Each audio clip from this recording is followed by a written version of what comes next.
Hi, I'm Alex Sudras. Thank you for joining us at Boldmethod VFR Live tonight. We're going to be talking about partial flap and no flap landings.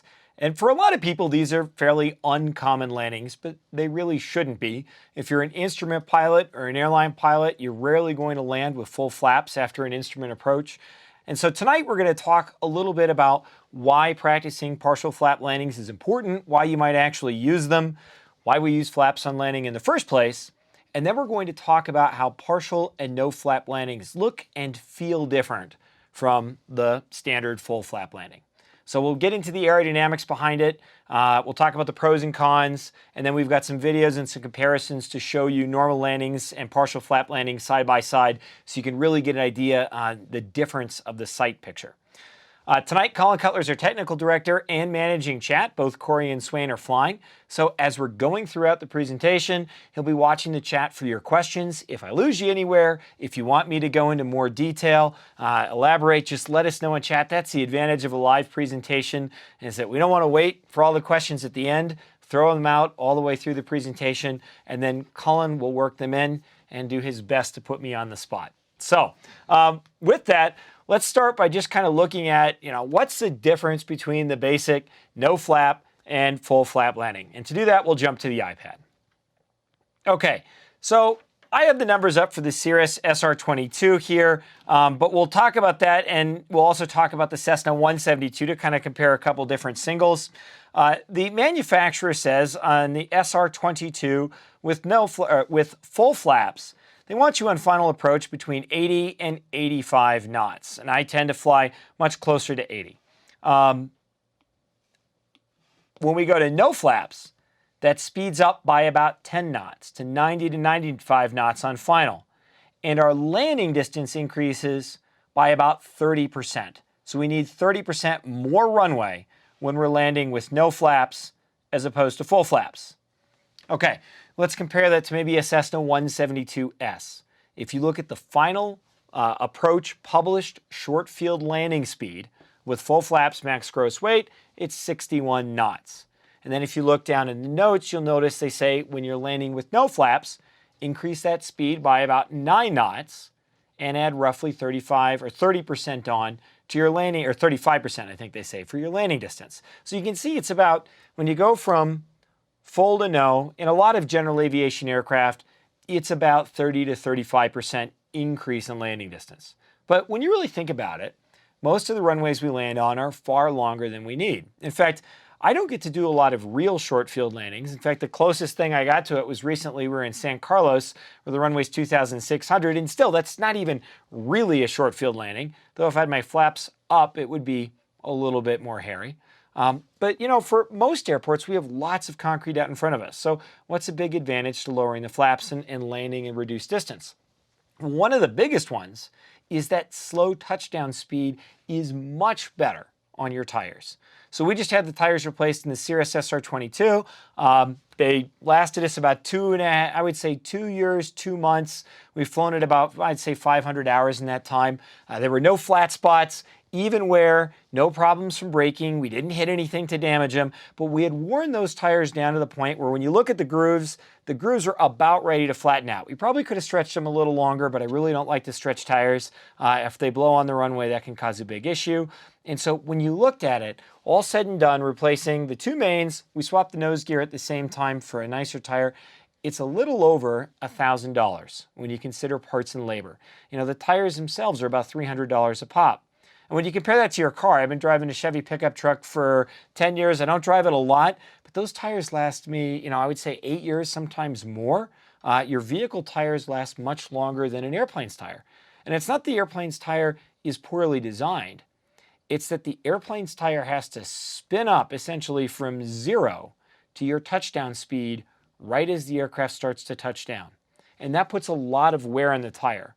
So the slower you touch down, the less friction you're going to get during that spin up, the less you're going to wear down a tire. So if you're landing typically at full flaps and then not really using the brakes and just using back pressure to let the airplane decelerate on rollout, you're going to make your tires last the longest and your brakes last the longest. And if you look at us, when we're landing VFR, that's pretty much always how we land. We rarely touch the brakes because I can just take a further turn off.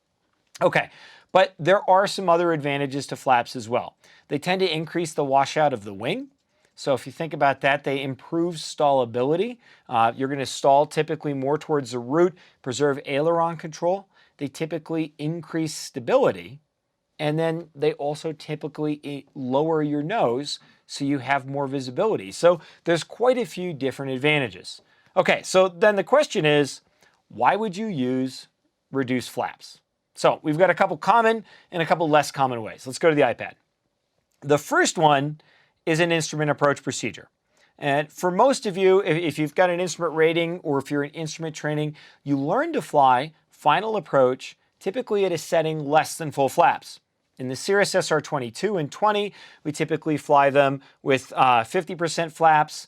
I know that in the Warrior and in a lot of 172s, people tend to fly them with about 10% or 10 degrees flaps. 10 degrees flaps. So you're usually using kind of a minor flap setting.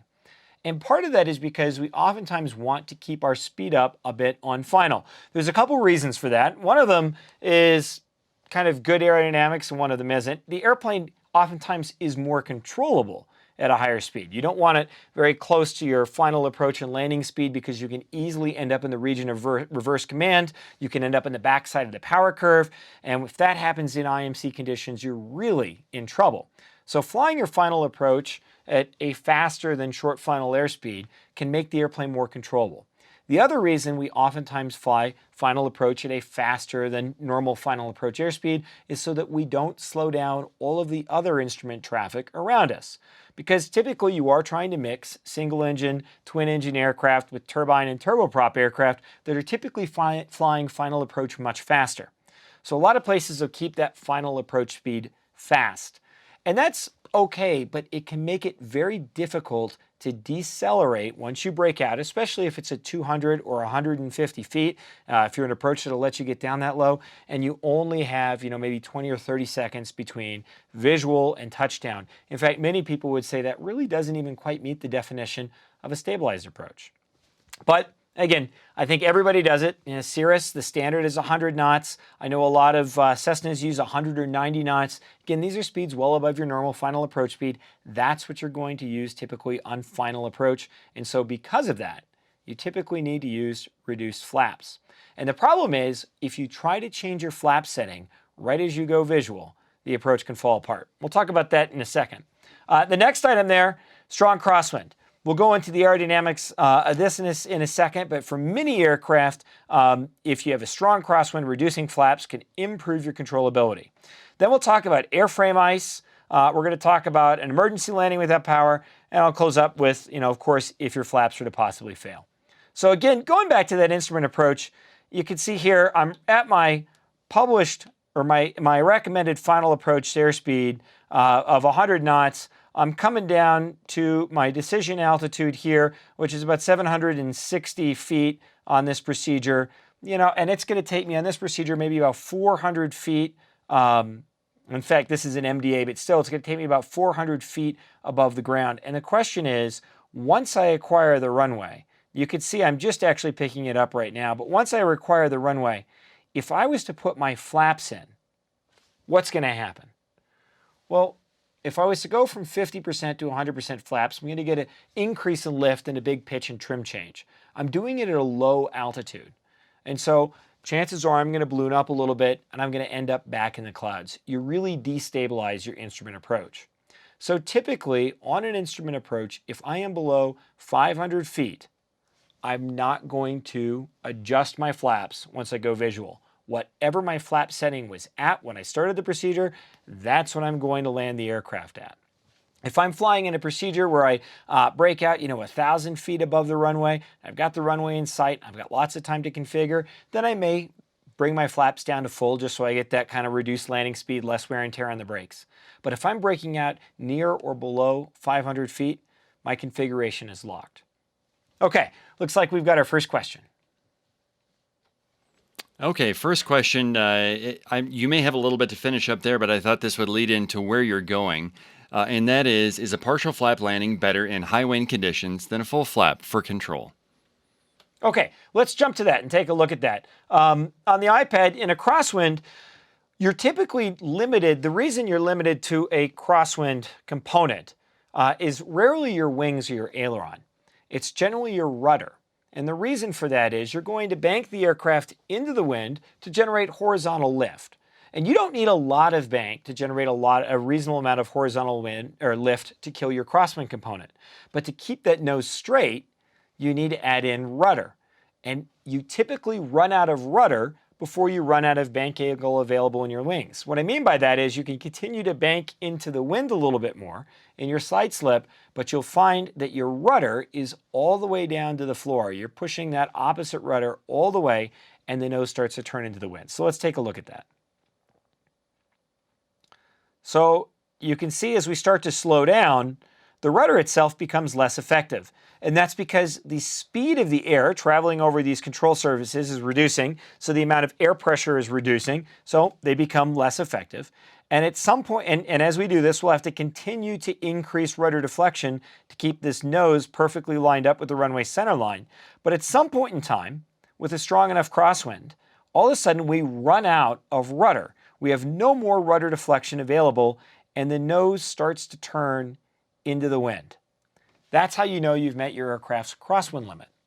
So the question is, what can you do if you still need to land in that crosswind? How can you keep more control? Well, some people will tell you to fly that final approach faster, and that works. That works because it increases the speed of the airflow over the rudder. The rudder has more air pressure, so it's going to be more effective. It has more force to counter and keep that nose straight down the center line. The problem is, if you artificially raise your touchdown speed, so let's say I say, well, I'll add 5 knots to my final approach speed. The problem is, now I'm going too fast to land. The airplane still needs to decelerate, and it still needs to counter that crosswind. So while I may be able to kill that crosswind at the beginning of my round out and flare, as I hold it over the runway, kind of ballooning or floating down the runway and slowing down, I still end up with the fact that, okay, the airplane's not ready to land, and now I'm going too slow, my rudder effectiveness is decreased. You could try to force the aircraft down, which is a bad idea. Results in a flat landing. You could easily touch down on your nose gear. Plus, you're landing a tricycle, which isn't incredibly stable at fast speeds. So there's a better solution, and that is to increase your final approach speed by using partial flaps. You could even go down to no flaps. So anytime you find yourself in a crosswind scenario and you're like, look, I've got this pegged, I've got my wing correction in, so I'm holding my drift down the center line, but I have full rudder authority in, and the nose just won't stay lined up with the center line. It's getting pulled into the wind. Go around, try the procedure again with a setting less flaps.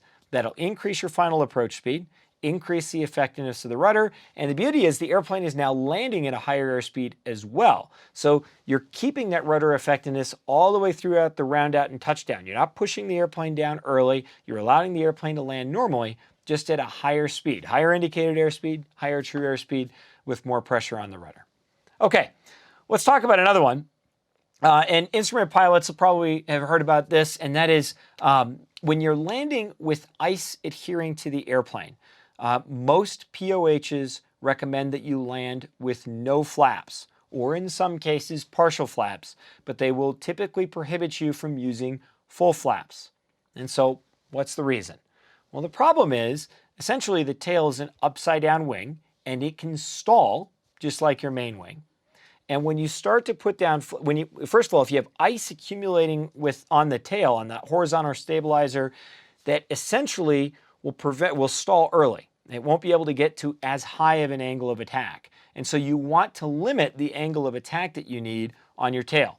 And as we start to extend flaps, the tail usually has to work harder. So let's take a look. First of all, let's just take a look at the basics of what happens to the center of lift as we start to add flaps. So this is our center of gravity right here. Our center of lift or center of pressure is typically or always behind the center of gravity on a conventional airplane with a horizontal stabilizer in the back. And then we have this little bit of tail down force down here. And again, you don't need a ton of that because you have a very long arm between the center of lift and your horizontal stabilizer's tail down force, right? You've got a lot of weight here, but a very short arm, okay? That's acting, essentially as pivoting on this center of lift point. Then you've got a very long arm here and a very small force coming off of your horizontal stabilizer. But as we start to lower flaps, you can see our flaps just came down. Notice the center of lift moves back, and temporarily, the amount of lift typically increases, though then it should stabilize out in level flight. So as we continue to extend flaps, you'll notice that center of lift continues to move back. So why? Well, if you think about it, typically when you're extending flaps, you're also increasing the area of the wing. Most flaps move out and down. So the surface area of the wing is increasing, the chord length of the wing is increasing, and you're generating more lift all the way down towards the back of the wing. So when you average that lift out now, the center of lift starts to move aft on the wing. The chord line is longer, you're getting more lift in the center and the back, so the center of lift starts to move back. So let's watch that again, and you can see what's happening to the tail down force. Watch the tail down force here. So as I go to maybe 50% flaps, boom, you can see the tail down force has to increase. So why? Well, because the arm between the center of gravity and the center of lift has gotten longer. So there's now more torque trying to pull the nose down. This arm has actually gotten shorter, okay? It's not as long because it went from maybe here to here, okay? So now I have to increase my tail down force to cover that shorter arm and increased torque pulling the nose down. And so to do that, the angle of attack essentially on this tail will increase. And if you were to look at the angle of attack, okay, the relative wind, let's just say it's kind of coming like this. Let me draw that a little skinnier. Relative wind is probably coming like this. That tail is actually deflecting down like that to create a little bit of an angle of attack. That's your angle of attack. The further you deflect it, the more angle of attack you get and the more lift you get. Okay, so the problem that you run into is if there's ice adhering to that horizontal stabilizer or to the elevator, as you start to increase that angle of attack, there's a chance it could stall early, which means you could lose elevator control and the nose starts to come down. So essentially, you want to limit that center of lift movement and the amount of torque you're trying to oppose. And so to do that, you'll leave your flaps up. Okay, there's another issue as well. So let's take a look at the downwash. When the air flows around the wing, it actually kind of moves both up and then down over here. So when you look at this tail, you know, the relative wind isn't actually coming from here. The relative wind is actually coming from here. So now let's watch this downwash as we start to, okay, so I added some flaps. Now look at what's happened to this downwash. So if I was to just draw a basic chord line off this, okay, I'll draw it in blue so it's a little easier to see.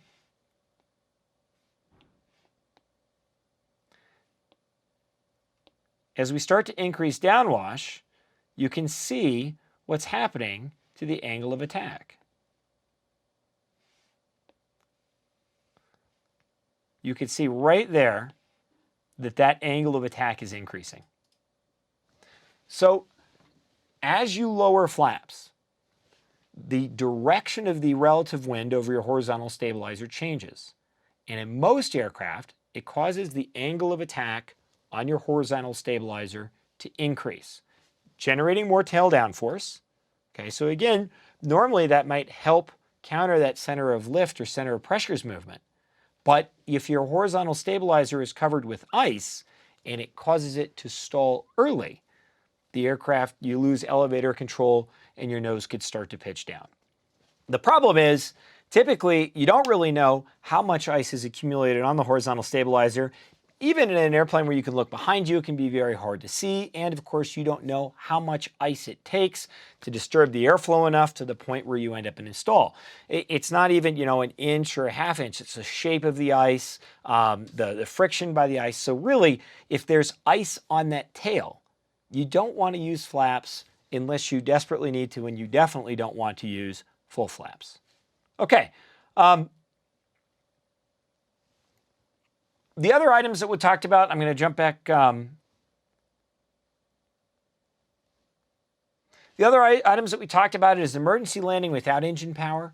And one of the things I think most people teach when you're executing an emergency landing is that once you put flaps in, especially if you're at traffic pattern altitude or below, you can't take them back out during a power off landing. And that's because as you put the flaps in, you're going to generate a lot of extra drag and a little bit of extra lift, right? But the problem is if you try to take those flaps out, your lift is going to decrease, and even though you'll get a little bit, you'll eventually decrease your total drag, that penalty of decreasing lift accelerates your descent so much that oftentimes it does more harm than good. Now, if you're at high altitude, you have time to make that trade-off. But typically, in a traffic pattern, you're low enough and you don't have much altitude to play with that once you put flaps in, they really need to stay in. So many instructors and pilots will choose to delay their flap extensions until they know they have the runway made. In fact, a great solution is to use a forward slip to landing. That way, it just generates drag. There's no loss of lift. And as you roll out of that forward slip, you immediately decrease drag with no lift penalty. And the aircraft basically is at its optimal point again. So typically, in a power-off approach to landing, you might be making a partial flap landing or a no flap landing. And then flap failure. In electrically driven aircraft, like a Cirrus, you could easily have this problem if you lose BAT 1 and alternator 1, and your main bus 1 doesn't have any power. Now you may not be able to get your flaps down. And so it's something that you may see both on a normal situation in an instrument approach and an abnormal situation like a flap failure. And so that's why being comfortable with partial and no flap landings is really important. Because typically they're already kind of high stress environments, ice on the airplane, bad weather instrument approach, low braking out and going visual, or an emergency or system malfunction on the airplane. Any one of those, they're already accelerating your stress level a little bit. So you really want to make sure that you're comfortable with these landings before you fly them. Okay, so let's go through the basics here. We'll jump back to the iPad. When we're landing with reduced flaps, we have less drag. And so typically that also means that we need less power when we're landing with reduced flaps. So as opposed to your normal power setting, you're going to be using something slightly below that. The flare ends up being more shallow. We'll look at that in detail in a second. You're typically pitched up more, so you don't have as much forward visibility. That can make judging your drift over the runway difficult, as well as your flare height, and you need to use your peripheral vision. And then typically after you touch down, you don't have as much drag, so you'll need to be gentle with that back pressure, but keep it in steadily so that the aircraft can aerodynamically slow down. And again, because you don't have that level of drag, it may not slow down quite as fast. The airplane's pretty clean, so you want to be gentle on the brakes as you're rolling out to prevent skidding. Again, when you land with full flaps, you typically have so much drag that even if you leave them in all the way through the rollout, the drag from those flaps will start slowing you down fairly quickly. But when you land clean, you've got a lot less drag. And so you need to be gentle as you bring in the brakes and gentle with the back pressure while holding it in to keep as much aerodynamic drag on the airplane as possible to allow it to slow down. Okay, so let's start by taking a look at that flare. And if we go back to the iPad, you can see here, we're coming in somewhere in the mountains. And what you can see right now is this pitch angle versus a relative wind. And what you're going to see is really you're already pitched up in a no or reduced flap environment. So the flare itself is very, very small. And that's typically where people struggle. In fact, in many cases, you'll feel like you're really not flaring that much at all, just a tiny little bit of back pressure, and then the airplane tends to touch right down. So that's one thing you want to get used to. If you're used to that normal full flap flare, oftentimes with reduced or partial flap landings, that flare is going to be small and it needs to be carefully timed. So again, that's one reason you're going to want to practice it. Let's take a look at the sight picture. So this is the same runway. It's runway 10 in Hayden, Colorado. On the same day, I think this was about 8 minutes apart because we had just done one pattern. And on the left here, this is a full flap landing, and this is a no flap landing. And we're essentially at the same altitude at the same point. Look at the difference in the pitch attitude. You can tell here on the full flap landing, we're pitched down much more. We have a lot better visibility. You can see significantly more of the runway. When you land with a no flap landing, you'll notice that sight picture is really different. You see a lot less of the runway. And for us, we're shooting this video with the camera mounted up high, so it gives us a lot of runway visibility. But Typically, when you're flying, your head is a little bit lower than where our camera was in this case. You see even less runway. So oftentimes in a full flap landing, you might have a decent view of the runway as you're in your round out, your flare, and your touchdown. But in a no flap landing, because the aircraft's pitched up so much, you really may have a hard time seeing the runway at all. And that makes drift really hard to detect. So you need to start using your peripheral vision, using the sides of your vision to look out the airplane and to make sure the airplane's not drifting left or right. Okay, so let's watch this in a video. And again, essentially we're flying a slightly different airspeed, about 10 knots faster when we're flying with no flaps than we are with flaps. We're starting this at the same altitude, and you can see how these two landings look different. So we'll start playing it through, and you can look, you'll notice again the full flap landing over here, and the no flap landing over here. Our pitch attitude here is much higher.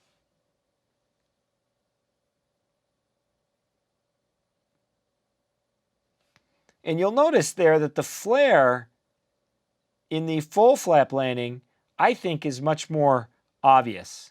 And we come from, pitch down here to a fairly aggressive pitch up and then a touchdown. Here I feel like it is significantly more subtle.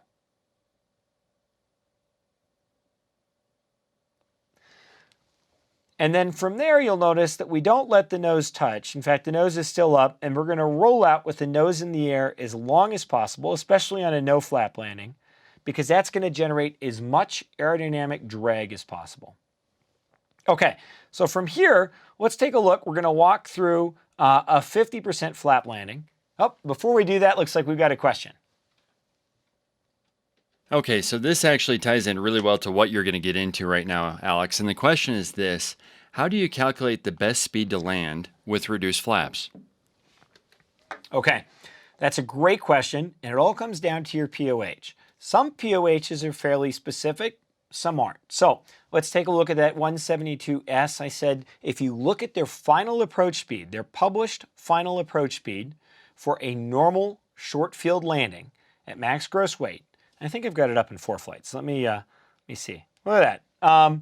So this is at 2,550 pounds. This is the Cessna 172S Nav 3. And if you take a look at the final approach speed here, it's 61 knots indicated at 50 feet. Now, I know a lot of people fly final approach well above 61. And again, that's your 50-foot speed, though you shouldn't be 15 knots faster than that on final. You're going to float. But if you take a look at that final approach, 61 knot speed, and then we take a look at this paragraph right here. If landing with flaps up, increase the approach speed by 9 knots indicated and allow for 35% longer distances. So opposed to 61, I'm going to add about 9 knots. I'll be at about 70.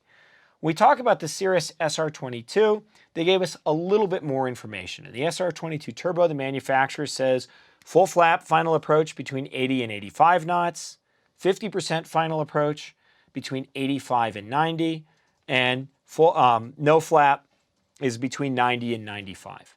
Typically for me, I stay on the slow side of those speeds unless I have gusty winds, and then I'll add half the gust factor. So I'm typically around 80, 85, or 90. And oftentimes we find that people fly their final approach speeds way too fast. If you look anywhere on the internet, instructors have been teaching for a long time when they're dealing with students who say, man, I keep floating, I'm really struggling with my landings, abrupt power changes, abrupt pitch changes, ballooning. Typically people fly the final approach speeds pretty fast.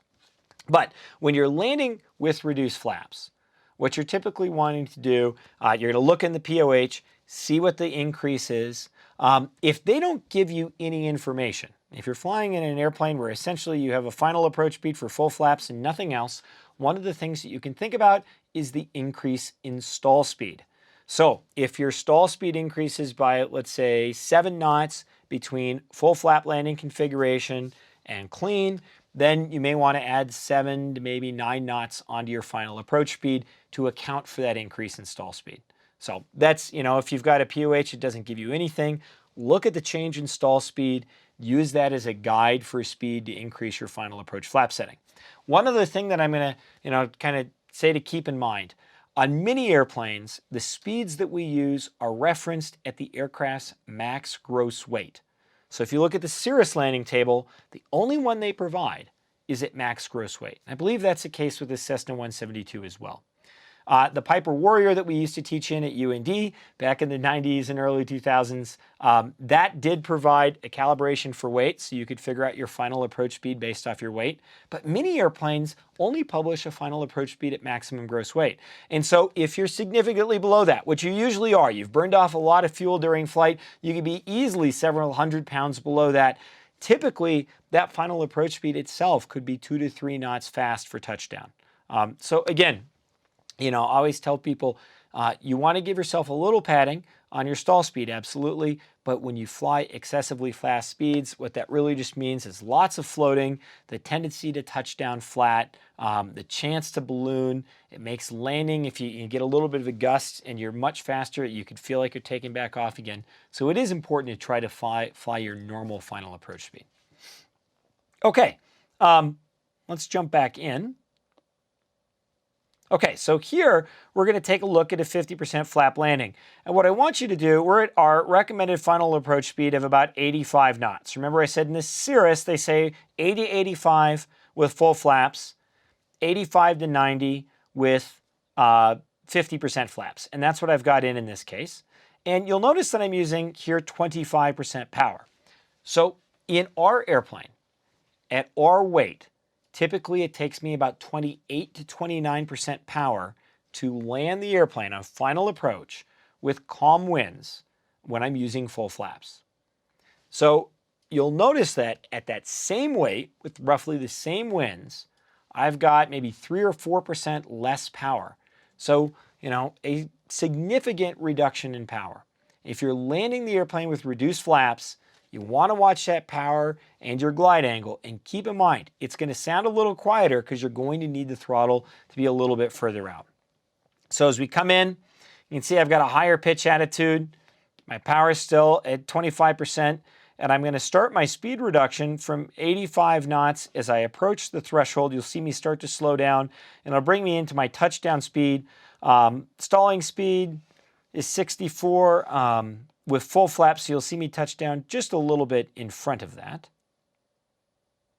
So now I'm starting to bring my power out. I'm flaring, and I'm down right about 70 knots. And now you'll notice I'm keeping, pause that, we'll run, you can see.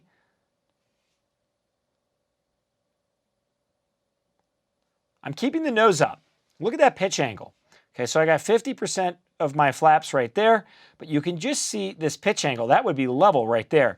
The aircraft is still pitched up considerably, and that's because I'm using the nose, keeping that in the air, and all of that aerodynamic drag to slow the airplane down. You can see that pitch attitude start to reduce, and then in a second you'll see the nose will come down. That's the nose, and from there I'm continuing to keep the aerodynamic drag in, and I'm beginning to use my brakes.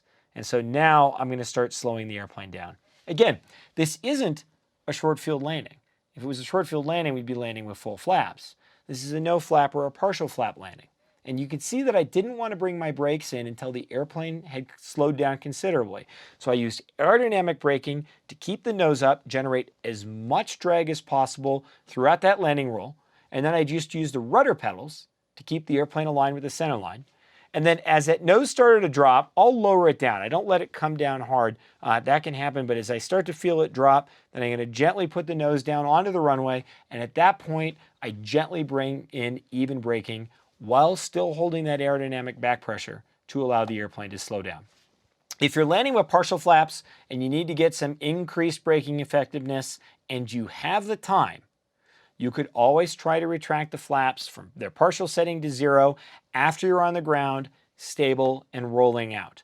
By doing that, it dumps some lift, which can generate some weight on wheels, and so that might make braking more effective. But there's a couple problems with that. Number one, you're reaching around in the cockpit at a fairly critical time. You're moving at high speeds on the ground. And most of our incidents happen on the ground, not in the air. This is the time where you really want your focus outside of the aircraft on directional control, maintaining the runway centerline. The other problem is if you're flying a retractable gear airplane, the flap handle is oftentimes located close to the landing gear lever. And so there's always that chance that you could inadvertently grab the gear lever, or if you go through a gust or you hit a bump, you could hit the gear lever by mistake, and if the weight was to leave the wheels, your squat switches or whatever's preventing the gear from retracting could deactivate, and the landing gear should start to retract. So in general, I do not retract my flaps on the ground roll. I just use their aerodynamic drag to allow me to slow down. And again, unless I've got a short runway, I'm gentle on the brakes as well. I'm using aerodynamic drag to help out there. Okay, let's take a look at this again. This time you'll see we're landing with flap 0. So I'm a little faster here, about 94, then you'll see me slow down to 90, and then bring that into our touchdown speed. You can see the VASI here, I'll be using that as guidance. And you'll notice again, I'm at 24% power. That should be a little bit lower than 25 because my flap setting is cleaner. So I come down final approach. You can see to get down to that 90 knot final approach speed, I'm reducing power. I'm about 20%, so now about 5% below where I normally would have been.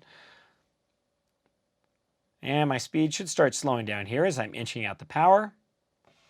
Aiming for the 1,000-foot markers right here. And you can see they're staying fairly stable. As I start my round out, you can see my airspeed decreases. I've closed my throttle. And I touch down. And you'll notice that nose is still up in the air. You can see it moving around. It's fairly high up in the air. There's a little wobble in the camera because we're moving fairly quickly. You can see my flaps are up. And again, if you look at that deck angle there, it's even more aggressive than before. I've got quite a bit of airspeed, and that's allowing me, even though I'm touching down at my normal touchdown speed for no flaps, that's allowing me to generate enough aerodynamic pressure off that elevator to keep the nose up in the air. And I'm using that angle to generate drag to allow the airplane to slow down. Again, I've got a long runway in front of me. I gently lower the nose. The aircraft continues to slow down. I'm holding the center line. And then at this point, I'm going to start to ease on brakes and make my taxiway turn off.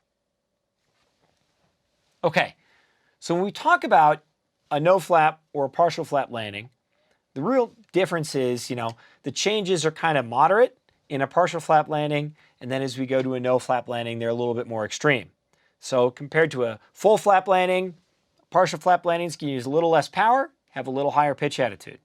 When we go to no flap landing, it's going to use a lot less power. You're going to feel like you have a significantly higher pitch attitude. Okay, looks like we've got another question. Okay, getting into these reduced flap landings and crosswinds, Roger wants to know this. Under what airspeed and configuration is the max demonstrated crosswind component determined? Is it stall speed or is it something else, and where are the flaps?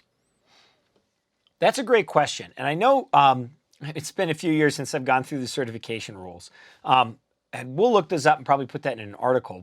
But off the top of my head, it's essentially a normal landing. So whatever the manufacturer recommends as a normal landing. So the Cirrus SR22, they'd be demonstrating it with full flaps at a normal final approach speed, considering your normal gust factors. So when we look at that, they're essentially saying that maximum demonstrated crosswind component is going to be our normal approach and landing without really modifying anything. That's what the aircraft and the crew can handle. So does that mean that you could fly faster than or land in a higher crosswind component than maximum demonstrated if you use reduced flaps? Absolutely. In fact, the maximum demonstrated crosswind component is, I know you've probably heard this a million times, it's not a limitation. It's just a certification requirement, basically for aircraft controllability. But when you really look at it, it doesn't have a lot of meaning to a pilot. Because if you're not proficient in crosswinds, if you haven't been landing in them a lot, the crosswind component, like the Cirrus, I think is 17 knots, that's a lot of crosswind. On the other hand, I've landed in significantly higher crosswind components on clean, dry runways with good friction, and oftentimes used full flaps, but by using partial flaps, you could get that crosswind component even higher. So it's more of a kind of a certification guide and less of a, here's where you would start to change configuration. As a pilot, you just need to use your vision and what you're seeing happen, the amount of rudder you've got left, and be aware of that and use that to dictate how you start kind of setting up your configuration. Okay, looks like we've got another question. Okay, we have one more crosswind question here that I'm going to throw in. Then we have a whole bunch we're going to fit in at the end. But this one is from Bruddy, and he wants to know, I'm in a crosswind and I find myself floating off the center line.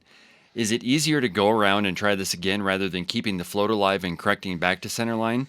I'm a new pilot and I found myself fighting this situation. We're definitely not alone because everybody does that. In fact, I was just sitting down with a 157-hour pilot, which to some people sounds super experienced and some people sounds not so much. But they were kind of talking about the same concerns with landing. And a recently retired United pilot was visiting with us. He also flies an RV. And he said, that's what you do in 150 hours. You know, you learn about that. So first of all, if you ever feel uncomfortable, you know, you're learning to fly, you feel like, you know, you're new or you haven't been landing in crosswinds a lot, you're like, man, I just am struggling to hold the center line. You are not alone. That's what it's supposed to be like when you're learning. That being said, it is always easier to go around and set the landing up again than it is to try to fix the drift inside the float. And there's a couple reasons for that. When you're floating, your airspeed's consistently decreasing, okay? And so you're losing control effectiveness. And your ability to bring that aircraft back to center line starts to become more difficult. It reduces, right? Because your controls become less and less effective. The other problem that you run into is that as you're slowing down, you're also increasing the aircraft's pitch attitude. That's what's causing the aircraft to slow down. As we go through that round out and flare, and let me jump in, it's kind of a basic drawing of it, but we'll go into the round out that Colin gave us here as we touch down. But as you can see, this pitch attitude increasing right here, this pitch angle and our angle of attack is increasing. What's happening is the amount of drag on the aircraft is also increasing. So as we start to increase back pressure and pitch up, we increase the amount of drag. That starts to slow the aircraft down. And ideally, you know, we're kind of keeping that lift about steady, allowing the aircraft to just gently descend on, and then, you know, maybe increasing it slightly and increasing drag as we start to pitch up, decelerating the airplane all the way down to touchdown speed. So the problem is, especially in a crosswind, as you're deep into that flare, possibly floating down the runway, that nose can be at a fairly high landing angle. You know, for me, the cowl is basically touching the horizon in the cirrus. And so for a lot of people, that makes it hard to see drift because you don't get a great view of the runway ahead of you. So trying to fix that as you're floating, that really takes finesse. Now, eventually, you'll be able to hold that airplane on the center line. I guarantee it. Eventually, you'll be able to keep the airplane on the center line without being able to see the runway because you'll be able to use the ground and the sides of the runway around you. But it takes a lot of time to develop that skill. So if you're learning to land, you're in a crosswind, and you start to see that center line drift away during the float, the flare and round out, kind of late in the landing, I think it's always better to take the airplane around and try it again. And again, it gives us really good landing practice. I know Colin will tell you when we fly, even if we're just on an IFR cross country, there's definitely some times I'm not wild at my landings, and I've done go-arounds, or even if the landing itself is pretty good, but still not what I wanted, I'll just ask for an option and go back around the pattern and try to nail it. Part of it is landing practice is something we never really get enough of. I know that sounds crazy, but no matter who you are, you usually could use a little more landing practice. And a go-around is a great way to get that. Okay, let's take a look at one other thing here. As we talked about landing with flap 0, what happens if we need to increase our descent rate? Okay, our power is already fairly close to idle. And in a lot of light aircraft, especially low drag light aircraft, and even a 152, an SR-20, maybe a 172 or a Warrior, you may feel on a no flap landing that even with the power at idle, the airplane just seems to want to keep on gliding. And if you use your normal pattern, which you should do, you shouldn't really change your pattern up for this, you just find that you're having a hard time getting that airplane to descend. So how do you increase your descent rate without increasing flaps? And the answer there is a forward slip. So let's take a look at what's happening in a forward slip. We'll go back to the iPad, and so you can see relative wind right now is coming straight down the nose. And in this case, our ailerons are both even. They're both neutral, and our rudder is neutral. This is a side stick, so that neutral position is right here. And then you'll see our two rudder pedals. And in a forward slip, what we're going to do is we're going to turn the aircraft into the relative wind using both our ailerons and our rudder. And the way we're going to do that is we're going to bank, so the aircraft is rolling in this case to the left into the relative wind, and we're adding right rudder. You can see how that right rudder has come in to swing the nose out of alignment. So you can watch the stick again. We're rolling left, and we're adding right rudder. Okay, so that right rudder is pulling the tail around, pulling the nose to the right. Okay, this aileron is pointed down, rolling the wings this way. This one is pulling up, okay, or pointed up, so this wing is rolling down. And we're going to sit here in this steady state configuration. This red area is all the kind of drag surface area. Right here you'd have airflow separation. And it's that drag that starts to increase our descent profile. Now the real advantage to this, and this is not just only useful in a no-flap landing, but especially in an emergency approach to landing, is that as we re-coordinate the airplane and line the nose back up with the relative wind, you don't lose any lift. In fact, you kind of gain lift, maybe a little vertical lift, because you're rolling those wings back towards level. But what you do lose is drag. So remember we said earlier, retracting flaps on a landing approach does decrease drag, which benefits you'll have you can decrease your sink rate. But as you do it, it changes your pitch attitude and it immediately decreases lift, and it takes time for that lift to restabilize. You have to increase airspeed for that lift to restabilize. So as you retract flaps on a glide into landing, the aircraft almost always sinks, and sinks considerably. But when we roll out of a forward slip, the aircraft doesn't sink. The descent rate immediately starts to decrease. So when you're trying to execute maybe a no-flap landing and you can't put any more flaps in, a great way to get the airplane to start to descend faster is to practice that forward slip. And use the drag of the airplane to increase your descent rate. And then once you feel like you're back on glide angle or right before that, roll the aircraft out of that forward slip. Last but not least, people say, I'm uncoordinated. Am I more likely to spin? Well, absolutely, that is true. If you stall in an uncoordinated scenario, the aircraft is more likely to spin than coordinated, because to spin the aircraft, you need to be uncoordinated. But let's take a look at what's happening. This wing is the higher wing, and it's got an angle of attack that is, if you look at this aileron, pointed down. So when you look at what's happening here, this wing has more stall on it than that wing. And so when the aircraft typically stalls in a forward slip, the high wing drops first and you roll through level. So again, this is a normal maneuver. It's part of your private pilot check ride, part of the ACS. There are some aircraft that may prohibit forward slips, though it's typically with flaps or with full flaps. That's typically not when your aircraft is clean. And as long as you keep the aircraft above stalling speed, you really have nothing to worry about. But if you were to enter an imminent stall, you'd find that that high wing tends generally to drop first, and it is a fairly docile recovery. You'll go through level, especially if you immediately re-coordinate the airplane. Okay, so let's watch that.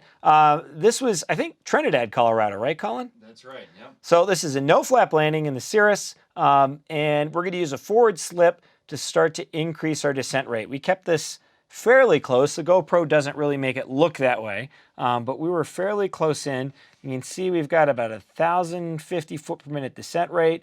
Notice how the nose is significantly right of the aircraft, of the runway center line. So what I'm doing here is I'm rolling left. You can clearly see that the aircraft is rolled left, and then I'm using right rudder to keep that nose on the right side of the center line. So the relative wind in this case is really coming from right here. You could look at it really coming from right here against the airplane, generating a lot of drag. You can see how much I have that nose crabbed over just with the rudder there.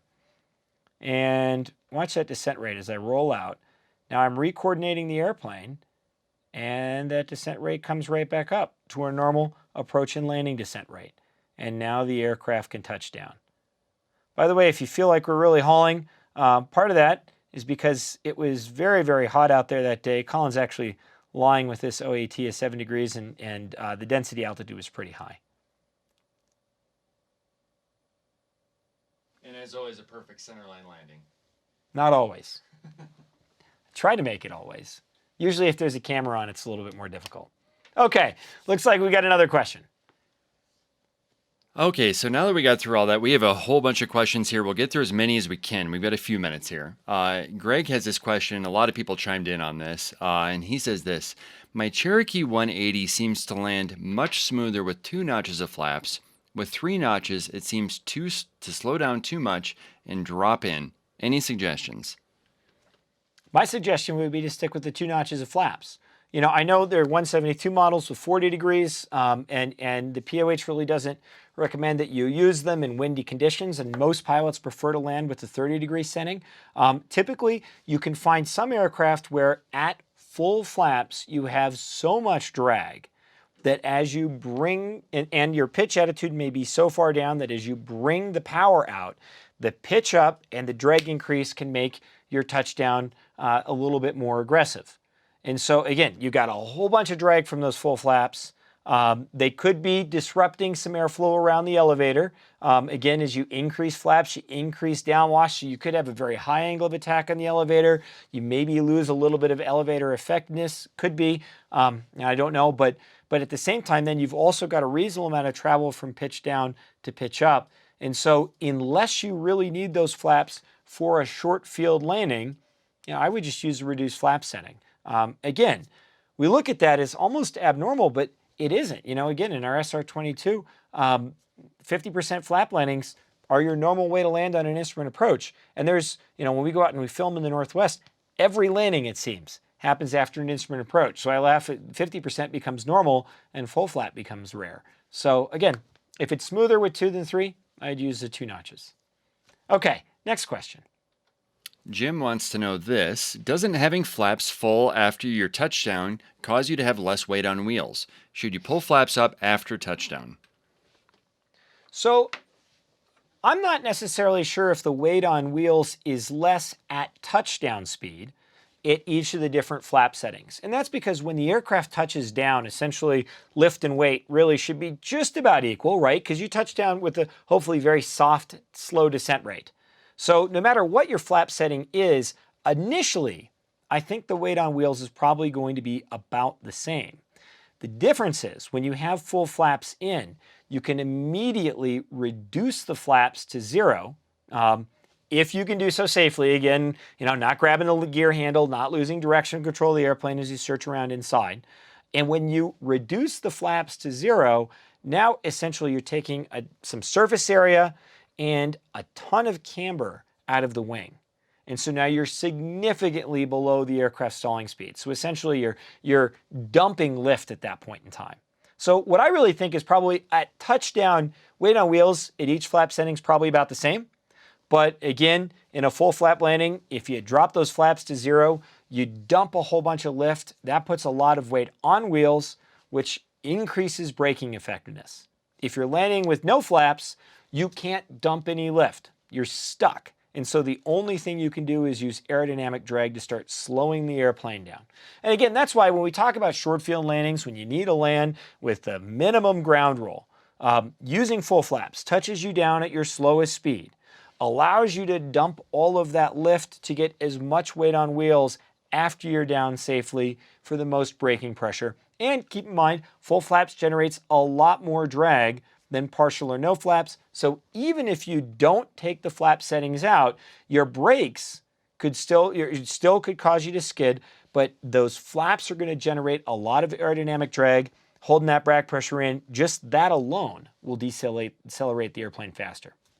Okay, that looks like all the time we've got. IFR starts in 6 minutes, just enough time for us to set up the intro. Our IFR presentation tonight is briefing and approach. We're going to brief 3 different approaches. We have an ILS, we have an RNAV, and we have a VOR, and that one's going to use a continuous descent on final approach. So if you want to hear about how to brief an approach, this is something, everybody briefs it differently, but this is a procedure that we find works really well for us now that we're actually flying places in the instrument world as opposed to just practicing approaches. So it might be a model you want to follow. The link to that video is down in the description.